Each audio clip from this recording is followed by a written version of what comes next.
কারোর জন্য কেউ বসে থাকে না, এটা আমরা সকলেই জানি আর সকলেই অনুভব করে থাকি। আসলে এখন হচ্ছে শ্রাবণ মাস, আষাঢ়ের পর শ্রাবণ এসেছে। আর এই আষাঢ় শ্রাবণ নিয়ে হচ্ছে বর্ষাকাল।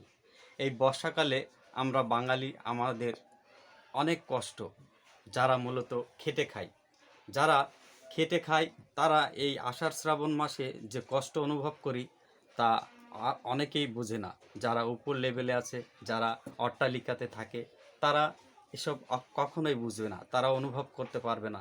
কেননা তারা কখনো এই যারা ছোট স্থানে থাকে, যারা কর্ম করে খায়, তাদের লেভেলে কখনো তারা অনুভব করে দেখেনি তারা কিভাবে চলে, কিভাবে খায়।